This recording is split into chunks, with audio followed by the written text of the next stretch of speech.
ఆంధ్ర తెలంగాణలో తక్కువ ఫీజులతో high quality results ఇస్తున్న ఏకైక సంస్థ తిరుమల్ ఐఏఎస్ ఇన్స్టిట్యూట్. అత్తింటి వారి మర్యాదలు అల్లుడికి దక్కడం ఆనవాయితీ, కోడలు మర్యాదలు అత్తకు దక్కడం కాస్త వెరైటీ. ఎందుకంటే ఏ ఇంట్లోనైనా అత్త కోడళ్ళు టామ్ అండ్ జెర్రీలా ఉంటారు. ఎంత అన్యోన్యంగా ఉన్నా చిన్న చిన్న మనస్పర్ధలు మాత్రం ఖాయం. అందుకే కోడల నుంచి మర్యాదలు, గిఫ్ట్లు ఆశించడం అత్తకు అత్యాశే. అందరిలోనూ ఇలాంటి ఆలోచనలే ఉంటాయి కదా. అయితే ఈ వీడియో చూసాక మీ అభిప్రాయం మారొచ్చు.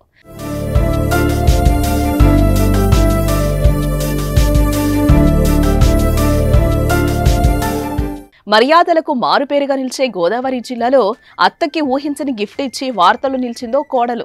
డాక్టర్ బిఆర్ అంబేద్కర్ కోనసీమ జిల్లా రాజోలుకు చెందిన ఆర్యవైశ్య మహిళా సంఘం అధ్యక్షురాలు కాసు భవానీ 50వ పుట్టినరోజు వేడుకలు భర్త శ్రీనివాస్, కుమారుడు సుఖేష్, కోడలు శ్రీరంగనాయకి సమక్షంలో స్థానిక ఆర్యవైశ్య కళ్యాణ మండపంలో ఘనంగా జరిగాయి.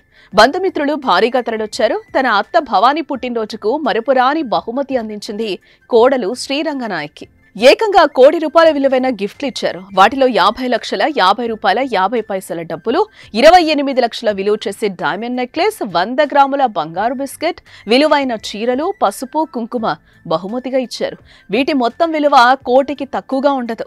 కోడలి బహుమతులకు అత్త సర్ప్రైజ్ కాగా అతిథులు నోరెళ్ల పెట్టారు. అత్తపై కోడలి ప్రేమకు అంతా ఆశ్చర్యపోయారు. అత్త ప్రేమ తనకు తల్లి ప్రేమ గుర్తు చేసిందని, పెళ్లైన 2 ఏళ్ల నుంచి అత్తమామలు తనను కన్న తల్లిదండ్రుల చూసుకుంటున్నారని, అందుకే అత్తపై ప్రేమతో ఈ బహుమతుల్ని ఇచ్చారని కోడలు ఆనందం వ్యక్తం చేసింది.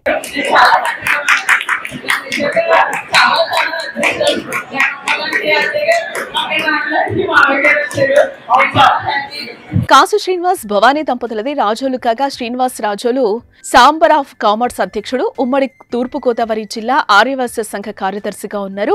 వీరి కుమారుడు సుఖేష్ కు పశ్చిమ గోదావరి జిల్లా పాలకొల్లుకు చెందిన శ్రీ రంగనాయకితో 2 ఏళ్ల క్రితం వివాహమైంది. ఏదేమైనా ఈ అత్తాకోడలి ప్రేమ తెలుగు రాష్ట్రాల్లో వైరల్ అవుతోంది ఇప్పుడు.